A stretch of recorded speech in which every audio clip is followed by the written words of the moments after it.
Actor Allu Arjun अपने घर पहुंच चुके हैं। अल्लू अर्जुन हैदराबाद के चंचलगुड़ा जेल में बंद थे। रिहाई के बाद वो अपनी कार से घर के लिए रवाना हुए। अल्लू अर्जुन बताया जा रहा है पूरी रात जेल में ही रुके थे। जेल प्रशासन के पास हाईकोर्ट के ऑर्डर की कॉपी पहुंचने के बाद भी उन्हें रात में रिहा नहीं किया गया, जिसकी वजह से अभिनेता अल्लू अर्जुन को पिछली रात जेल में बितानी पड़ी। बता दें कि पुष्पा 2 की स्क्रीनिंग के दौरान हैदराबाद में भगदड़ हुई थी, जिससे एक महिला की जान चली गई थी।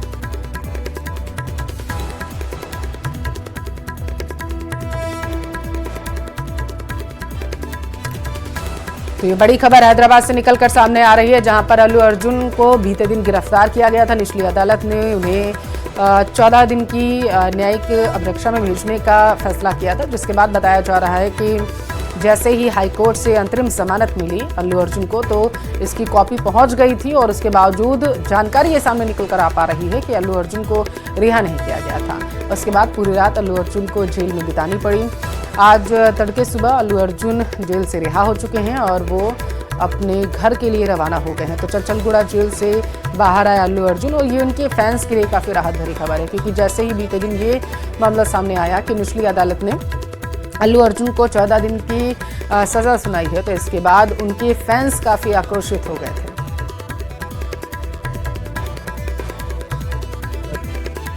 They have received order copy from the High Court, and despite receiving the order copy, they did not release. Now you should question the government and the department why they have not released the accused.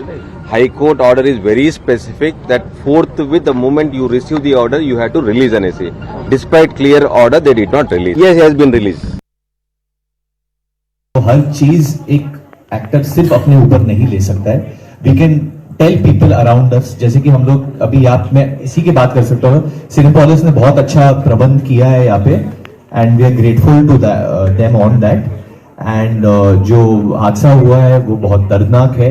Very sorry, send my condolences, but at the same time I think जो आप blame है सिर्फ एक इंसान पे नहीं डाल सकते।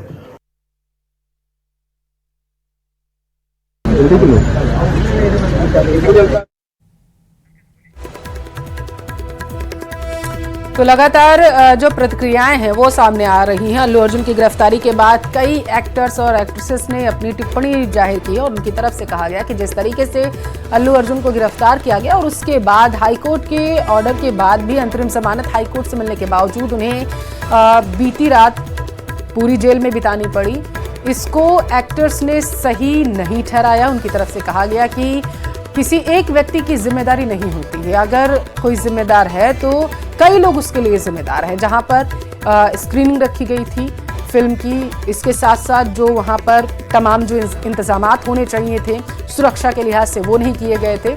इन सब को लेकर के फिल्म एक्टर्स की जो टिप्पणियां हैं वो सामने आ रही हैं। बता दें कि पुष्पा 2 की स्क्रीनिंग के दौरान अल्लू अर्जुन बताया गया था कि बिना किसी पूर्व सूचना के वहां पर पहुंच गए थे, जिसके बाद उनको देखने के लिए फैंस में होड़ मच गई थी। बड़ी संख्या में लोग एक ही जगह पर एकत्रित होने लगे थे और इस दौरान भगदड़ में दम घुटने की वजह से एक महिला ने अपनी जान गंवा दी थी, जिसके बाद कई लोग घायल होने की खबर भी सामने आई थी।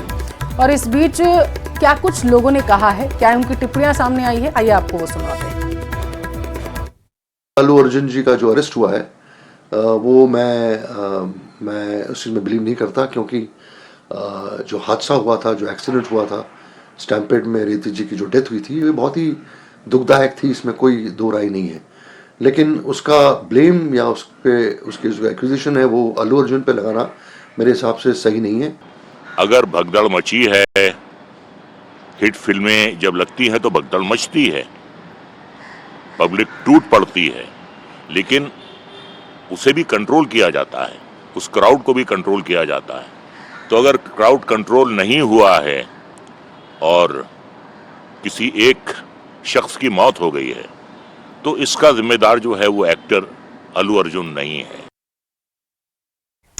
देहरादून का रुख करेंगे। आज आईएमए की पासिंग आउट परेड होगी, जिसमें 491 जेंटलमैन कैडेट्स पास आउट होंगे, ऐसी जानकारी है। इसमें से 35 कैडेट मित्र राष्ट्रों के हैं। नेपाल के चीफ ऑफ आर्मी स्टाफ इसमें मुख्य अतिथि के रूप में शामिल होंगे। General Ashok Raj सिक्चेल IMA passing out parade की सलामी लेते हुए नजर आएंगे। एकेडमी से अब तक 65,628 कैडेट्स पास आउट हो चुके हैं, जिन्होंने सेना में बतौर ऑफिसर अपनी सेवाएं भी दी हैं। पासिंग आउट परेड को लेकर ट्रैफिक प्लान से लेकर सुरक्षा व्यवस्था तक के लिए तैयारियां पूरी कर ली गई हैं।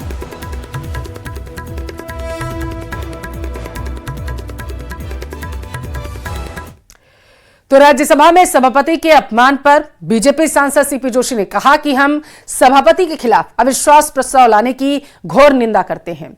इसके पीछे का कारण सिर्फ सदन को बाधित करना है, सदन को नहीं चलने देना सोची समझी रणनीति है।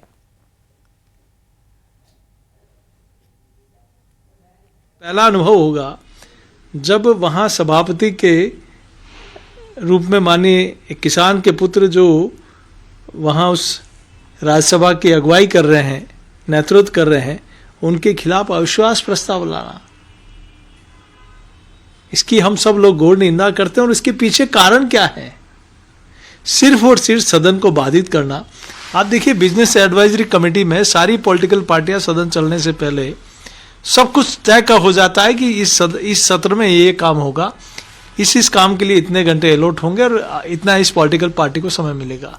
तो फिर उसके बाद में सदन को नहीं चलने देना, ये कहीं न कहीं एक सोची समझी राजनीति है और ये कहीं न कहीं विदेशी हाथों, राजनीतिक दलों के हाथों, दलों को उनके साथ खेलना, ये साफ रूप से ये दर्शाता है। बेंगलुरु के अतुल सुभाष की आत्महत्या का मामला अभी शांत भी नहीं हुआ था। जोधपुर से इसी तरीके की एक घटना सामने आई है, जहां ससुराल वालों की प्रताड़ना से तंग आकर 3 लोगों ने जहर खाकर आत्महत्या कर ली। मरने से पहले अपने रिश्तेदारों को व्हाट्सएप मैसेज भी भेजा गया, जिसमें पत्नी और परिवार वालों पर उत्पीड़न का आरोप लगाया गया है।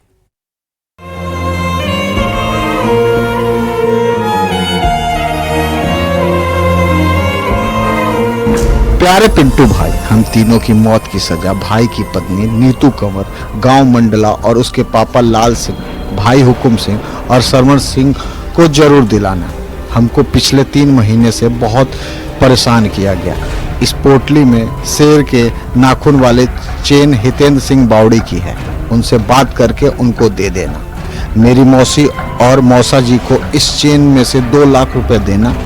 मेरे घर जाकर मेरी कार लेना, जो रुपए आए उससे बिगमी गांव की गौशाला में दान कर देना। नवरत्न और प्रदीप के ये आखिरी शब्द बयां कर रहे हैं कि दोनों प्रताड़ना के किस दौर से गुजर रहे थे, और शायद यही वजह है कि उन्होंने अपनी मां भंवरी देवी के साथ 10 दिसंबर को सामूहिक आत्महत्या कर ली, जिसके बाद पीड़ित परिवार वालों ने दोषियों की गिरफ्तारी तक शव उठाने से इनकार कर दिया। इस बीच पुलिस ने मृतक नवरत्न और प्रदीप के मामा लाल सिंह की शिकायत पर नीतू कंवर और उनके पिता लाल सिंह, भाई हुकुम सिंह और श्रवण सिंह के खिलाफ केस दर्ज किया। साथ ही तीनों लोगों को पूछताछ के लिए डिटेन भी किया गया।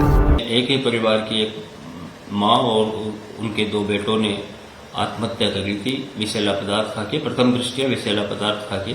यद्यपि पोस्टमार्टम करवाया है और मृत्यु के निश्चित कारणों का पोस्टमार्टम और एफएसएल से रिपोर्ट प्राप्त होने के बाद ही निश्चित कारणों पर टिप्पणी की जा सकेगी। इस संबंध में जो है आत्महत्या के उत्प्रेरण के संबंध में मुकदमा दर्ज मृतक के परिजनों द्वारा दर्ज करवाया गया है। हमने प्रकरण का अनुसंधान शुरू कर दिया है और अनुसंधान की कार्यवाही जो है हम बड़ी गंभीरता और त्वरित रूप से कर रहे हैं। चलिए इस दर्दनाक सामूहिक सुसाइड कांड से जुड़े कई और सवालों के जवाब आपको देते हैं। 4 महीने पहले चलते हैं, जब नवरत्न की शादी नीतू कंवर के साथ हुई। आरोप है कि तभी से ससुराल वाले उन्हें परेशान कर रहे थे। बताया जाता है कि 2 दिन पहले नवरत्न के साले ने जेल भिजवाने की धमकी भी दी थी, जिसके बाद तीनों ने परेशान होकर खुदकुशी का फैसला कर लिया। आत्महत्या से पहले इस कदम की जानकारी व्हाट्सएप के जरिए अपने रिश्तेदार और पुलिस को भी दी। इसमें नवरत्न की पत्नी नीतू कंवर, ससुर लाल सिंह, साले श्रवण सिंह को मौत का जिम्मेदार बताया गया। इतना ही नहीं, खुदकुशी से ठीक पहले 10 दिसंबर की सुबह मृतक प्रदीप ने अपने ज्वेलर दोस्त पिंटू को एक पोटली में बांधकर सुसाइड नोट भी दिया था, जिसे शाम तक न खोलने की हिदायत दोस्त को दी गई थी। पिंटू के मुताबिक दुकान पर आकर प्रदीप ने कहा था कि ये गिफ्ट है, वो शाम को वापस आकर इसे ले जाएगा, इसे संभाल कर रखना, अभी खोलना मत। प्रदीप के हाव भाव देखकर मुझे शक हुआ। मैंने 15 मिनट बाद ही पोटली खोल ली। उसमें एक सोने की चेन और सुसाइड नोट था। उसे पढ़ने के तुरंत बाद मैंने प्रदीप को फोन किया। उसने कहा कि बिगमी गांव में जरूरी काम से पहुंचना है, शाम को आकर पोटली ले जाएगा। ओसिया से बिगमी की दूरी महज 7 किलोमीटर है। मैंने सुसाइड नोट पर लिखे नंबर पर फोन किया। ये नंबर प्रदीप के किसी रिश्तेदार का था। इसी बीच करीब आधे घंटे का समय बीत गया। बाद में ज्वेलर पिंटू ओसिया थाने पहुंचा। पुलिस को सारी जानकारी दी गई। पहले नौरतन और प्रदीप का 12 साल का मौसेरा भाई घर पहुंचा तो तीनों जमीन पर पड़े थे, मुंह से झाग निकल रहा था। इतने में प्रदीप का दोस्त पिंटू भी पुलिस लेकर आ गया।